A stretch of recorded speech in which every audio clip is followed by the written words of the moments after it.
Recently मैं एक trip पे गई थी विच वॉज प्रिटी फन।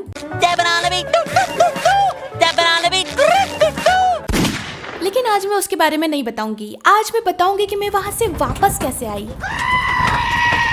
मैं और हैंसी मलेशिया से वापस इंडिया आ रहे थे। अब हमारी पूरी ट्रिप में हमको इंडियंस बहुत ही कम देखने के लिए मिले, लेकिन जब हम लोग वापस जा रहे थे, गेस व्हाट, पूरी फ्लाइट इंडियन लोगों से भरी हुई थी। India is not for beginners, ये चीज हमको फ्लाइट में कदम रखते से ही पता चल गई थी। या चिंटू, जाके अपनी सीट पे बैठना रहे। एकदम घर जैसा माहौल था वहाँ पर, है ना। बट उस फ्लाइट का स्टाफ आई थिंक थोड़ा सा रेसिस्ट था, या फिर पूरा स्टाफ नहीं बोलेंगे, बट मुझे एक एयर होस्टेस बहुत ही साइको टाइप की लगी। I come back on this topic. उससे पहले मैं बता दूं कि जिस फ्लाइट में हम लोग ट्रेवल कर रहे थे, it was a budget flight. उसके कारण उसकी हालत थोड़ी सी डिंग डांग थी। मैडम, ये स्क्रीन कैसे काम करेगी? वो तो काम नहीं करती सर। और फिर बोर्डिंग होने के बाद दो बंदे आते हैं जो कि हमारे आगे वाली सीट पे बैठ जाते हैं, जो कि उनकी ओरिजिनल सीट भी नहीं थी। बेटा लोग, तुम लोग अभी तक अपनी सीट पे नहीं गए? बोर्डिंग हो गया है, अब कोई नहीं आने वाला। बच्चे लोग अभी तक अपनी सीट पे नहीं गए। पापा, बोर्डिंग हो गया है, अब कोई नहीं आएगा। तुम्हारी ये वाली सीट है क्या? हाँ, यही है। वो लोग अकेले तो ट्रेवल नहीं कर रहे थे, ये तो हमें पता चल गया था। उनके पूरे खानदान को ही चुल मची थी कि हमारे बच्चे अभी तक अपनी सीट पे नहीं गए। हमारी सीट के पीछे दो अंकल आंटी बैठे थे, वो उनके ही बच्चे थे। और उनसे थोड़ी बहुत बात करने के बाद हमें पता चला कि वो लोग अपने पूरे 30 रिश्तेदारों के साथ आए हैं। बेटा, इस बार तो 30 ही आए, नहीं तो हम लोग तो 50 हो जाते हैं। हमारे यहाँ फैमिलियों में कोई एक फैमिली या दो फैमिली अमीर होती है, इनके यहाँ पूरा खानदान ही अमीर है। पूरा खानदान साथ में इंटरनेशनल ट्रिप कर रहा है। बट था उनका एकदम पूरा घर वाला माहौल। भैया जी का पास्ता कहाँ है? वो कब से मांग रहे अपना पास्ता। मुझे नहीं पता। उनका पूरा परिवार फ्लाइट में घूम रहा था, वो भी 2 लोग हैं। I'm not drunk. He's not drunk. He's not drunk. He's actually not.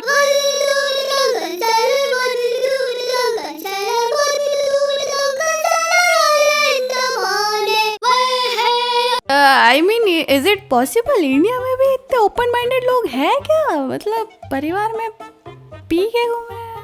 खैर, थोड़ी देर में फ्लाइट टेक ऑफ करती है और एयर होस्टेस ने नोटिस कर लिया था कि ये जो दो बंदे आगे बैठे हैं, ये इन लोगों की सीट नहीं है। Of course credit goes to all the family members जो कि बार बार उनको पूछ रहे थे, sir can you tell me your original seat number?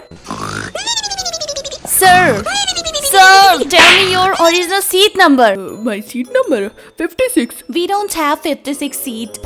Go back to your seat. This seat is chargeable. उस एयर होस्टेस का टोन बहुत ही घटिया था। उस टाइम पे हमको लगा कि अगर ये बंदा पैसा निकाल के उसके मुंह पे फेंक दे तो क्या ही मजा आ जाएगा। लेकिन वो लोग वहाँ से उठ के चले गए। जियान है आप। उस टाइम पे है ना, हमारी फ्लाइट में एक बहुत ही बड़े यूट्यूबर की सिस्टर ट्रेवल कर रही थी, वो भी बिजनेस क्लास में। उस यूट्यूबर का नाम तो नहीं लूंगी मैं, बट तुम सब उसको जानते हो और उसकी पूरी फैमिली कंटेंट क्रिएशन करती है। कमेंट में बताओ कौन होगी वो। हाँ, तो हमारी फ्लाइट में कोई स्टाफ दिख ही नहीं रहा था, बेल बजाने पे भी कोई नहीं आ रहा था, क्योंकि पूरा स्टाफ तो किसी को इम्प्रेस करने के लिए चला गया था बिजनेस क्लास में। उतने में एक अंकल आते हैं जिनको वॉशरूम जाना था। इसको खोलूं कैसे? अरे बाप रे यार, उन्होंने पूरा गेट निकाल दिया और तब भी उनकी हेल्प करने कोई नहीं आया। मेरे पास फुटेज भी है इसकी। भाई गेट ही बाहर आ गए हो। हाँ, बना रहा हूँ।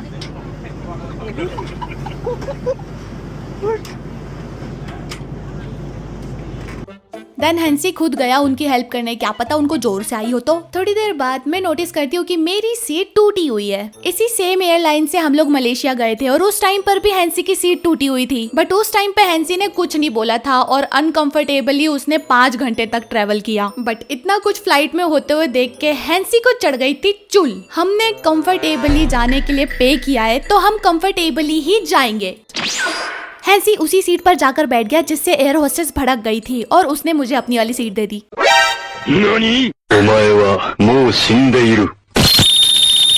ये देख के तो एयर होस्टेस पूरी तरीके से भड़क गई। सर, आप अपनी सीट पे जाके वापस से बैठ जाइए, ये सीट पेड है। माई सीट इज ब्रोकन, मुझे नया सीट दो जब तक मैं यहीं पर बैठूंगा। मतलब वो अलग ही लेवल का बंदा था।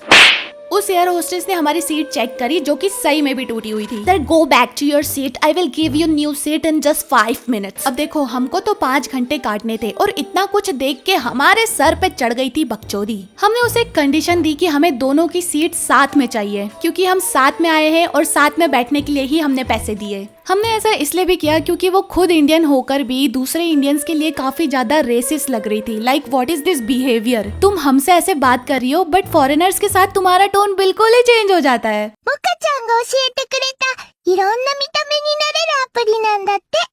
どれどれ？ उसका पूरा मूड खराब हो गया था और वो पूरी फ्लाइट में हमारे लिए सीट्स ढूंढ रही थी कि इन दोनों को मैं यहाँ से उठा के रहूंगी। फिर थोड़ी देर बाद वो हमारे पास आके हमें बताती है कि पीछे एक अंकल अकेले बैठे हैं, वो आगे आके बैठ जाएंगे और आप दोनों जाके पीछे बैठ जाना। सो हम लोग थोड़ी देर बाद उन अंकल की सीट पर जाकर बैठ जाते हैं। उस टाइम पर वो अंकल टॉयलेट गए हुए थे और हाँ, उन अंकल के साइड वाली सीट खाली थी तो टेक्निकली हमें 2 सीट मिल गई थी। लेकिन थोड़ी देर बाद वो अंकल आते हैं, मेरी सीट आ। और हम लोग एयर हॉस्टेस की तरफ देख रहे हैं क्योंकि उसने ही तो अरेंज करके दिए ना हमको ये seats. Please talk to him about your seats. अरे भाई तू अरेंज करके देने वाली थी हमको सीट, हम क्यों उन अंकल से बात करें, तुम्हें बात करनी चाहिए ना। और उतनी देर में बहस चालू हो जाती है। लोग हमको खड़े होकर देख रहे थे कि चल क्या रहा है और कुछ लोग तो वीडियो भी बनाने लग गए थे। साडा लगेज इत्थे रखिया, मैं उत्थे कानू जावा।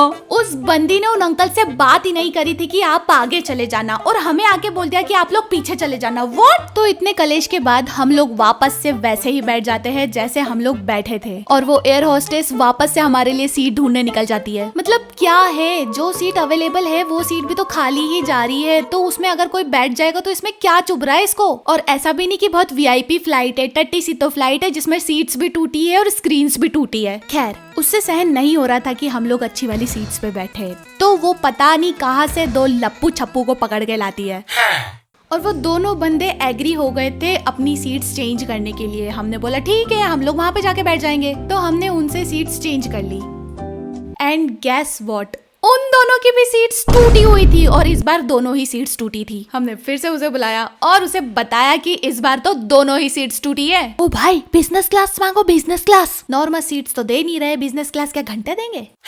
फिर वो दोनों लप्पू छप्पू वापस से जाकर अपनी सीट पे बैठ गए और हम लोग जैसे बैठे थे ना वापस से वैसे ही बैठ गए। उन लोगों को कोई दिक्कत नहीं थी अपनी सीट्स बार बार बदलने में और टूटी हुई सीट्स पर बैठने पर। और फिर फाइनली उस एयर होस्टेस की बॉस आती है और वो हमें बोलती है कि आप इस सीट पर बैठ सकते हैं।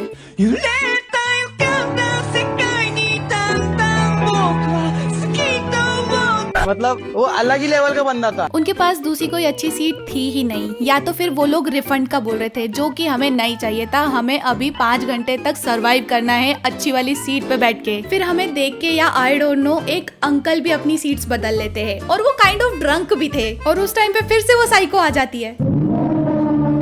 बट इस बार वो अंकल सो गए थे उस सीट पर और उस एयर होस्टेस से तो बिल्कुल भी नहीं उठ रहे थे। तो फिर वो एक बंदे को बुला कर लाती है और उससे भी वो अंकल नहीं उठ रहे थे। And then he started slapping on his face. पता नहीं वो एक्चुअल में उतने ड्रंक थे या वो एक्टिंग कर रहे थे, कुछ समझ ही नहीं आ रहा था। अबे इतनी तो इसने चढ़ाई भी नहीं थी, हमारे साथ नहीं है भाई साहब, ये आई डोंट नो कौन है। तो यही सब हमारी फ्लाइट में हुआ था और फिर उसके बाद हैंसी और हमने खाना मंगवाया जिसमें मेरा खाना अच्छा आया था बट हैंसी का बहुत ही बकवास आया था।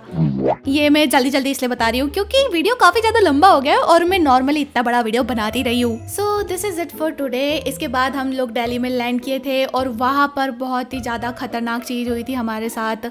बहुत ज्यादा स्कैम हुआ था क्योंकि हम लोग रात में लैंड किए थे और उसके लिए मैं अलग से डेडिकेटेड वीडियो बनाऊंगी इफ यू वांट। अगर इस वीडियो पे 20,000 लाइक और 2,000 कमेंट हो गए तो मैं डेफिनेटली वो वीडियो बनाऊंगी। ओके ठीक है, बाय।